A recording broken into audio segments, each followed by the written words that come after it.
faut ñu bàyyi leen ñu wax. donc xam nga loolu nga wax noonu bu ñu amul poste premier ministre évaluation des politiques publiques nan lañ koy def da ngay voter budget voter loi contrôler l'action du gouvernement comment on peut le faire sans premier ministre c'est pas possible. alors que c'est évolue. Oui. À l'Assemblée nationale. Bien sûr.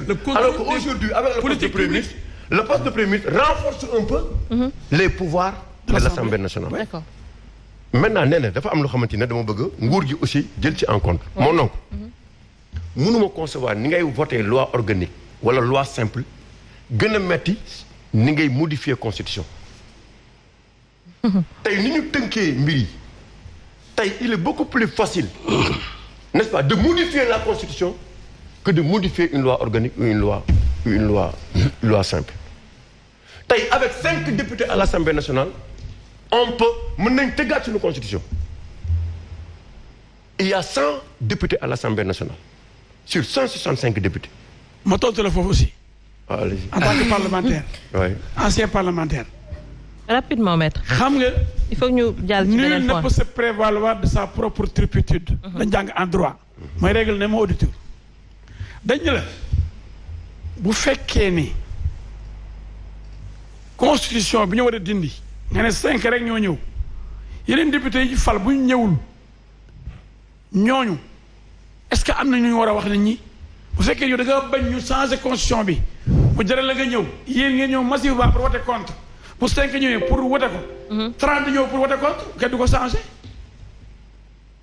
ma ne bu doon opposition bi ñoom ñoo majoritaire wala majorité bi ñëw tuuti rek ñëw ndax absentéisme tuuti député majorité ñëw opposition mobilisée pour voter contre ah.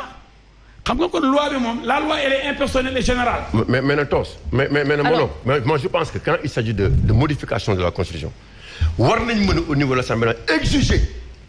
parce que c'est la constitution exiger à qu'il y ait tant de députés pour aller vers une modification. mais si on a exigé ça. non. les 3/5. non c'est ça les 3/5 c'est-à-dire que s'il y a. des suffrages exprimés. non c'est-à-dire c'est pas une obligation d'avoir autant de députés c'est-à-dire qu'aujourd'hui même il peut y avoir 5 députés à l'Assemblée nationale on accepte et que 5 députés si les 3 votent c'est fini.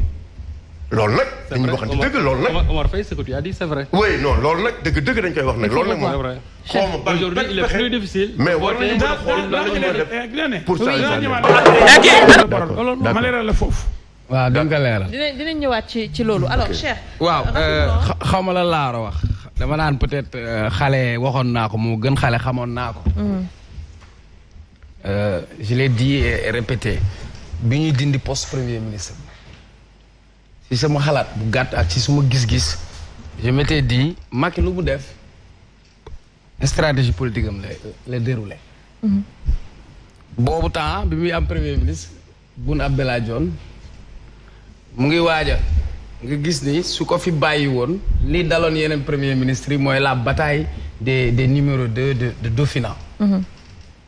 pour man pour régler cette question mu dindi comme ça il va pas avoir une bataille de Dauphinat moom loolu la ko jàpp d'autant plus que moom poste premier ministre ci la amee li mu jot. et boo leen fàttali ko premier ministre bu mu amoon mu commencé am dayoo Mimi Touré xale yi di woy Mimi ngi ñëw mu wàccee. Idrissa Seck bi mu nekk premier ministre si la defoon 4e président am teg Souleymane Ndéné Ndiaye bi mu génnee premier ministre jàpp na ni il est présidentiable Abdoul Mbaye premier ministre jàpp dañu dem ba historiquement mu nekk benn poste boo xam ni cër la gars yi bu ñu ko xasee am pour ñoom c'est un pilier.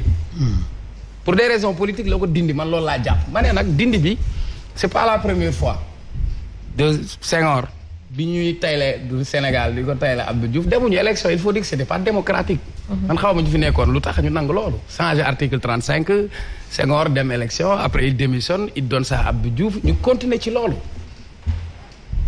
ban profil lañ ñuy tegal Abdou Diouf à la fin il nous amène Sakho Loum technocrate ça montre une lecture mais kii ban premier ministre la ñu indil est-ce qu'il nous amène un technocrate wala est-ce qu'il nous amène un politique. parce que booy seet Boun Abdallah Dionne était son directeur de campagne beneen bi erreur stratégique bi mu def quand tu es en premier ministre li mu lay njëkk a servir il te sert d'abord de bouclier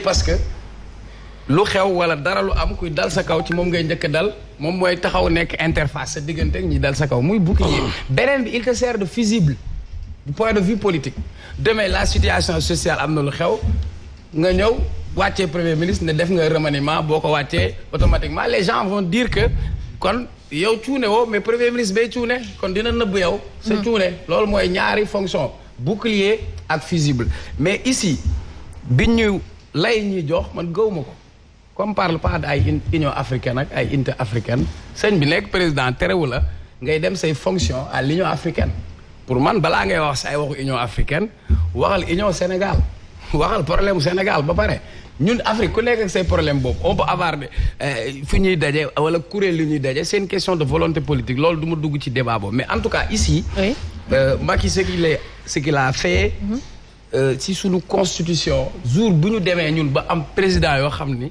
du lu leen neex la ñuy def mu bañ a yomb ci ñoom bis bu ñu demee ba coow li parce que hyper présidentialisme boobu tàmbalewul tey dinañ la rappeler ca Senghor ak Mamadou Dia bi ñu jógee ci crise boobu Senghor jël na pouvoir yu bëri nekk ngañ ko téye muy cet hyper présidentialisme tous nos présidents qui se sont succédés levier boobu la ñu mës a garder donc nag tant que réformé wuñu des réformes en profondeur pour am des pouvoirs équilibrés réformé wuñu ba assemblée député bi mën a am cër mais ba nga dindee poste premier ministre bi cër yi assemblée amoon jëmale ko ci gouvernement amatu ko muy mettre li mu doon fàttali muy motion de censure wala premier ministre ñu mun ko convoquer qu'il soit responsable devant l'assemblée man en tout cas dindi premier ministre rek teg premier ministre sénégalais loolu yitteel yoo am la leen yitteel seen condition de vie nan lay améliorer nan la ñuy dundee suñu dundi nekk de qualité maintenant nag bu fekkee moom mu ngi ñëw rectifier comme juumoon na man ci li ma jàpp moom nag mën na xam lan la ci jublu woon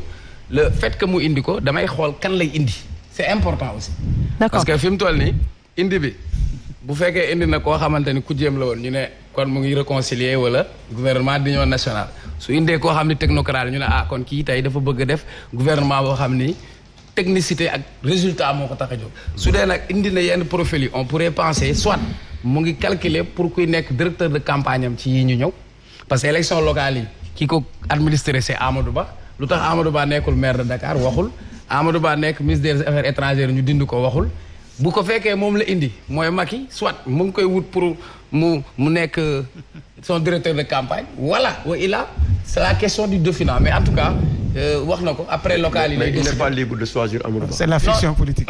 non Omar. je demande quoi. Est-ce qu'il n'est pas libre de choisir Amadou Ba quand tu analyses tu as beaucoup d'hypothèses. Je donnais juste un type d'exemple. Maintenant si tu m'as écouté dama ne la si tu m'écoutes bien. dama ne la suba su tegee un premier ministre technocrate. voilà et légitimement. voilà su fekkee technocrate tu sauras que kii lii mooy orientation. bu dul Amadou Ba am na ñeneen moom su ko neexee sax mu dem jël Ndiogou Afia. d'accord problème am la. mais man li may yitteel ak gouvernement boo fi mën a teg nañ ñu tegal ñu nga xamante ni. benn yitte lañ am mooy yittey Sénégal. c'est clair c'est aussi simple. c'est très clair alors dañuy dugg justement rapidement ñu def benn tour de table ku nekk.